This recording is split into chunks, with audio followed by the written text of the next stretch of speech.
When Dr. Phil stopped the recording, everyone in that studio knew they were witnessing history. "Hold on. Stop the tape." His voice cut through the air like a knife. The cameras froze. The audience held their breath. And in that moment of absolute silence, a sealed envelope sat on the table between two people who hadn't spoken in 23 years. What happened next would become one of the most powerful moments in television history. But to understand why Dr. Phil made the unprecedented decision to halt production mid-episode, we need to go back to where it all started. 3 months earlier, a woman named Sarah Mitchell had written to the Dr. Phil show with a story that would break the hearts of everyone who heard it. Sarah was 51 years old, a high school teacher from Portland, Oregon. She lived alone, had never married, and carried a burden that had defined every single day of her adult life. In 1987, when she was just 16 years old, she had made a decision that destroyed her family and changed the course of 3 lives forever. Her younger brother, Michael, had been 12 at the time. He'd been struggling with bullying at school, depression, and thoughts that terrified him. One night, he'd confided in Sarah, begging her not to tell their parents. He'd made her promise. And Sarah, young and scared herself, had kept that promise. 2 weeks later, Michael had attempted to take his own life. He survived, but the attempt left him with permanent injuries and trauma that would require years of therapy and rehabilitation. Sarah had carried the guilt for 23 years, convinced she was responsible for not speaking up. The Dr. Phil show had invited Sarah to discuss her guilt, her inability to forgive herself, and the wall that had formed between her and her now 35-year-old brother Michael. They hadn't had a real conversation in over 2 decades. Family gatherings were strained. Holidays were avoided. Their parents had passed away without ever seeing their children reconcile. The taping had been scheduled for a Tuesday afternoon. Sarah had flown in from Portland the day before, barely sleeping in her hotel room. She'd rehearsed what she would say 1,000 times. She wanted to explain, to make people understand why she'd kept that promise, why she'd failed her brother when he needed her most. The show began normally. Dr. Phil walked onto the stage to applause, took his seat, and began the interview with his characteristic directness. "Sarah, you've been carrying this for 23 years. Tell me what happened." Sarah's voice trembled as she spoke. She described that night in 1987, Michael's tears, his desperate plea for secrecy, her terrified promise. She described the phone call 2 weeks later, the ambulance, the hospital waiting room, the moment she realized what her silence had cost. "I was 16, Sarah said, tears streaming down her face. "I didn't know what to do. He made me promise, and I thought keeping my word to him was the right thing." Dr. Phil leaned forward, his expression a perfect balance of empathy and directness. "Sarah, you were a child yourself. You were facing something no 16-year-old should have to face alone. But let me ask you this. Have you ever spoken to Michael about this? Have you ever told him you're sorry?" Sarah shook her head, unable to speak. "Why not?" "Because," Sarah whispered, "he won't speak to me. He hasn't really spoken to me in 23 years. And I don't blame him. I failed him when he needed me most." Dr. Phil nodded slowly, processing. "And what would you say to him if he were here right now?" Sarah looked directly into the camera, as if Michael might somehow be watching. "I would tell him I'm sorry. I would tell him that not a single day has gone by that I haven't thought about that night, that I haven't wondered if things would have been different if I just told Mom and Dad. I would tell him that I love him, and that I understand if he can never forgive me." The audience was silent. Several people were crying. Dr. Phil himself seemed to be choosing his next words very carefully. "Sarah," he said quietly, "what if I told you that Michael has been watching this entire interview?" Sarah's head snapped up. "What?"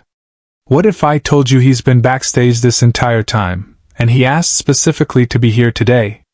Subscribe and leave a comment, because the most powerful part of this story is still ahead." Sarah's hands flew to her mouth. "He's here? Michael is here?" Dr. Phil stood up and walked toward the stage entrance. "Michael, come on out." The audience gasped collectively as a man in his mid-30s walked onto the stage. He was tall, thin, with dark hair and glasses. He moved slowly, visibly nervous, his hands shaking slightly as he approached his sister. Sarah stood up, frozen in place, tears pouring down her face. "Michael?" Michael stopped a few feet away from her. For a long moment neither of them moved. The entire studio held its breath. "Hi, Sarah," Michael said quietly. Dr. Phil gestured to the empty chair next to Sarah. "Michael, have a seat." Michael sat down, but he couldn't look at his sister. His eyes were fixed on the floor, his jaw tight. Dr. Phil sat back down, his tone gentle but firm. "Michael, you heard everything your sister just said. What do you want to say to her?" Michael was silent for a long moment. When he finally spoke, his voice was barely above a whisper. "I've been angry at you for 23 years. Sarah nodded, new tears falling. "I know. I blamed you. I thought if you had just told someone, maybe things would have been different. Maybe I wouldn't have." He trailed off, unable to finish. "But then I had a daughter." The studio went completely silent. Even Dr. Phil seemed surprised by this revelation. Michael continued, his voice stronger now. 3 years ago, my daughter Emma turned 12. The same age I was that night. And one day, I looked at her and I realized she's just a kid. She's smart and strong, but she's still just a kid. And if something terrible happened to her, if she confided in someone and made them promise not to tell, I wouldn't blame that person for keeping the promise. I'd understand that they were just a kid too, trying to do the right thing in an impossible situation. Sarah was sobbing now, her hands covering her face. "Sarah, you were 16 years old," Michael said, his own voice breaking. "You were my big sister, but you were still a kid. And I put you in an impossible position. I made you carry a burden that was never yours to carry." Dr. Phil paused mid-sentence. The studio went completely silent. "Hold on," Dr. Phil said suddenly. "Stop the tape." The cameras froze. The production crew looked confused. In 20 seasons of the show, Dr. Phil had rarely stopped production like this. Dr. Phil stood up and walked off the stage, gesturing for a producer. "I need you to bring something from backstage. Michael gave it to us before the show. I think now is the time." The producer nodded and hurried off. Dr. Phil returned to the stage, but he didn't sit down. Instead, he stood between Sarah and Michael. "I'm stopping this recording because what's about to happen isn't for entertainment. It's not for ratings. This is a moment that belongs to the two of you, and I want you to decide if it should be shared or if it should stay private." Sarah and Michael looked at each other, confused. The producer returned carrying a small wooden box. She handed it to Dr. Phil, who held it carefully. "Michael," Dr. Phil said, "before we started taping today, you gave this to our team. You said you'd been carrying it for 23 years, waiting for the right moment to give it to Sarah. You told us you wanted to do it on camera, but now I'm not so sure that's the right call. This is your moment. You decide." Off camera, Dr. Phil made a choice no producer expected. Michael took the box with trembling hands. He looked at Dr. Phil, then at the frozen cameras, then at his sister. "I want to do it here. I want everyone to know what she meant to me, even when I couldn't tell her myself." Dr. Phil nodded and signaled the cameras to roll again. "All right. We're recording." Michael opened the box. Inside was a stack of letters, maybe 30 or 40 of them, bound together with a rubber band. The paper was yellowed with age, the envelopes worn. "After the hospital," Michael said, his voice shaking. "After the therapy started and I began to understand what had happened, I started writing letters. I never sent them. I needed to process everything, and writing to you helped me do that." He pulled out the first letter. The date on it was from 1988, just months after his suicide attempt. "This first one," Michael said, "I wrote it when I was angry. I blamed you for everything. I called you terrible things. But I never sent it because even then, Even at 12 years old, some part of me knew it wasn't fair. He pulled out another letter, dated a year later. This one I wrote after my first really good therapy session. I was starting to understand that what happened wasn't anyone's fault. Not yours, not mine. It was just a perfect storm of pain and confusion, and being too young to know how to handle it. Sarah was crying so hard she could barely breathe. Wait, Michael said gently. There's one more. But what happened next is something no one in the room, or watching at home, saw coming. He pulled out the final letter. Unlike the others, this one was in a new envelope, recently sealed. This one, Michael said, I wrote 3 days ago. After Emma turned 12, after I finally understood what you must have been going through, I wrote this letter. And I was going to read it on camera, but now I think you should just have it. All of them. They belong to you. He handed the box to Sarah. She took it with shaking hands, clutching it to her chest like it was the most precious thing in the world. Sarah, Michael said, and for the first time in 23 years, he looked directly into his sister's eyes. I forgive you. I forgave you years ago. I just didn't know how to tell you. And I'm sorry it took me this long to say it. Sarah couldn't speak. She just shook her head, tears streaming down her face. But more than that, Michael continued, I need you to forgive yourself. Because you were just a kid, Sarah. You were just a scared kid trying to do the right thing. And I put you in an impossible position. So please forgive yourself. I need my sister back. The studio erupted. The audience rose to their feet in applause, many of them crying. Dr. Phil stepped back, allowing the moment to breathe. Sarah stood up, and so did Michael, and after 23 years of silence and distance and guilt, they embraced. It wasn't a quick hug. It wasn't for the cameras.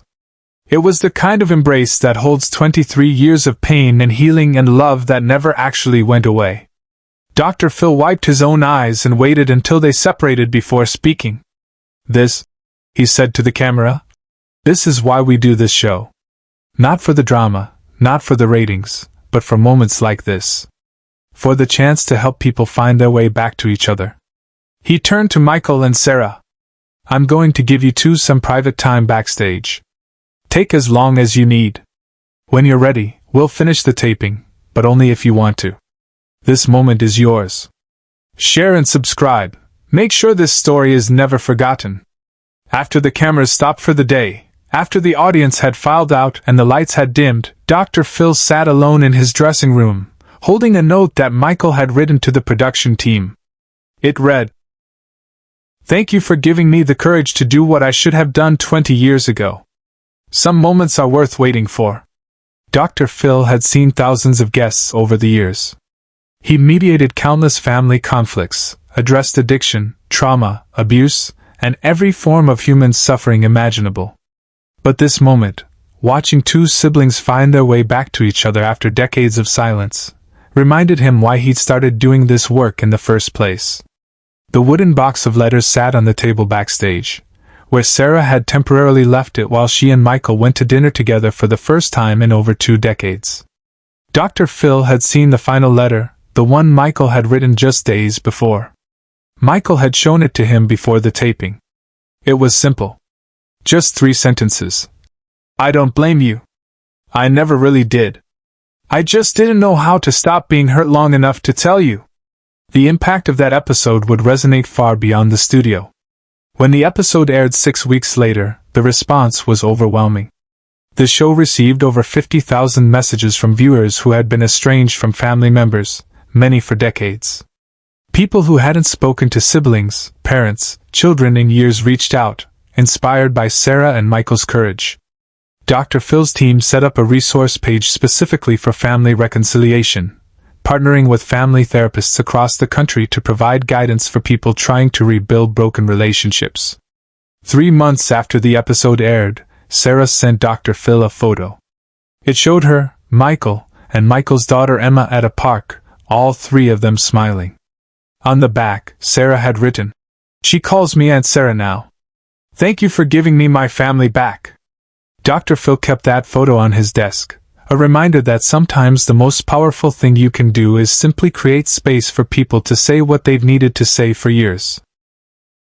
The wooden box of letters remained Sarah's most treasured possession. She never read all of them. Some things, she told Michael, were better left in the past. But she kept them, a testament to her brother's resilience and the love that had endured even through decades of silence. This is the legacy of that moment when Dr. Phil stopped the recording. It wasn't just about two siblings reconciling. It was about the power of forgiveness, not just forgiving others, but forgiving yourself. It was about understanding that children shouldn't be expected to make adult decisions, and that carrying guilt for choices made in impossible circumstances serves no one. Dr. Phil later reflected on that episode during a conference on family therapy. "My job isn't to judge people for their past decisions," he said. "It's to help them understand those decisions in context and find a path forward." The envelope, the letters, the moment when production stopped, these weren't just television moments. They were artifacts of human resilience, proof that it's never too late to heal, never too late to forgive, never too late to come home. And in the end, that's what mattered most. Not the ratings, not the viral clips, not even the thousands of families who reached out afterward. What mattered was that somewhere in Portland, Oregon, a teacher named Sarah was having Sunday dinner with her brother and niece, and for the first time in 23 years, she wasn't carrying the weight of the world on her shoulders. Because Dr. Phil had stopped the recording. Because Michael had saved those letters. Because both of them had finally found the courage to say what needed to be said.